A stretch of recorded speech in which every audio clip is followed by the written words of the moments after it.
8,500 करोड़ का विमान खरीदा गया है प्रधानमंत्री के लिए, उनका बाप का पैसा है। किसका पैसा है?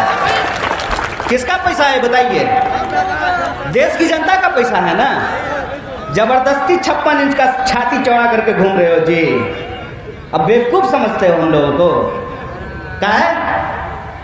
इस बात को याद रखिएगा कि चिड़िया जब आकाश में उड़ती है ना, तो उसको लगता है कि हम ऊपर से दुनिया देख रहे हैं, लेकिन चिड़िया ये महसूस नहीं करती है कि नीचे खड़े लोग भी चिड़िया को उड़ते हुए देख रहे होते हैं। क्या कहते थे ये? इस देश की सबसे बड़ी समस्या है परिवारवाद। ठीक है, मान लेते हैं इस देश की सबसे बड़ी समस्या है परिवारवाद। बेबी शाह को बीसीसीआई का सेक्रेटरी कैसे बनाया गया है? ये परिवारवाद है कि नहीं है? और यही बात मैं घूम घूम करके पूछता था जब मैं पिछली बार सिवान आया था स्टेडियम में भाषण देने के लिए। तो रास्ते में कुछ लोग हम पर पत्थर फेंका था, पत्थर बने फूल। वो पत्थर हमारे लिए फूल है और तुम बेवकूफ वाला फूल हो। कैसे कि तुम फेंक रहे हो पत्थर, तुम्हारे हाथ में जिम्मेवारी दे दिया है कि सरकार से जो लोग सवाल पूछे उसको देशद्रोही बता करके उसके ऊपर पत्थर मारो। पत्थर अगर नहीं पहुंच रहा है तो फेसबुक पर जाकर के गाली दो, ट्विटर पर जाकर के गाली दो, यूट्यूब पे जाकर के गाली दो। हमको गाली देने से 2 करोड़ नौकरी मिलेगा? अगर ऐसा है तो मैं रोज भोरे भोर फेसबुक लाइव पे आ जाऊंगा और देश के सभी नौजवानों को कहूंगा कि भरपूर आप हमारे साथ पुष्ट को गाली दीजिए अगर आपको नौकरी मिल जाए तो। मिल जाएगा क्या? दूसरे से नफरत करके हमारे जीवन में प्रेम का प्रवाह नहीं होने वाला है। दूसरे को गाली दे देने से हम सम्मानित नहीं हो जाएंगे और हमारे ऊपर पत्थर फेंकने के लिए अनपेड लेबर है, पैसा भी नहीं मिला होगा उसको। नेताजी कहे होंगे 500 रुपया देंगे, तेल भरवा लेना। अब तो 500 रुपया में आधा टंकी तेल भी नहीं होगा। क्या 500 रुपये में आधा टंकी तेल होगा? 500 रुपया में कहेंगे तेल भरवा लेंगे। अब पत्थर ले लो, पत्थर फेंक देना, उसके बाद तुम देशभक्त हो जाओगे। बाबू रे, ये देशभक्ति नहीं है, ये बेवकूफ़ी है।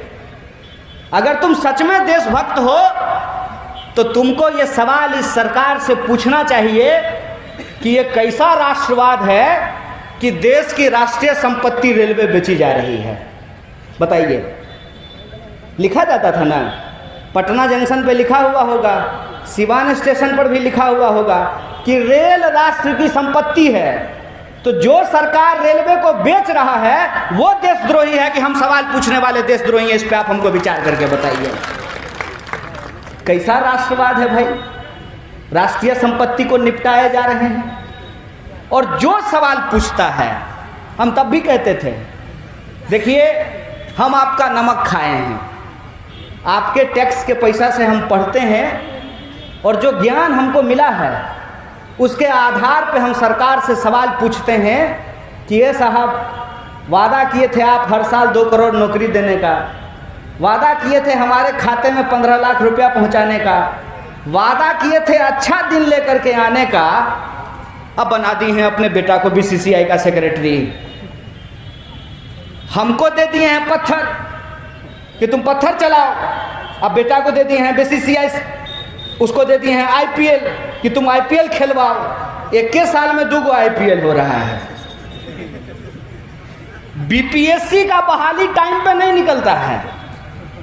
6-7 बार का बीपीएससी का बहाली एक के बार में निकलता है, लेकिन आईपीएल लेट नहीं होना चाहिए।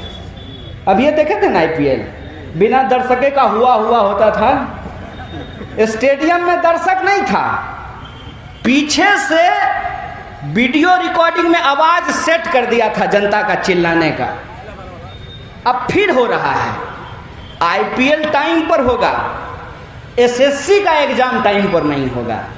बीपीएससी का एग्जाम टाइम पर नहीं होगा, रेलवे का बहाली टाइम पर नहीं होगा। और रेल तो अद्भुत है। कल परसों एक वीडियो देख रहे थे, उल्टा ही रेल चल रहा था। बताइए, जिनसे रेल नहीं संभल रहा है वो देश का खाक संभालेंगे? वो देश क्या संभालेंगे? लेकिन उनका जो प्रचार है वो प्रचार बड़ा लाजवाब है। अब प्रचार की ताकत तो होती है, प्रचार की ताकत तो ऐसी होती है कि बार बार अगर कोई बात आपको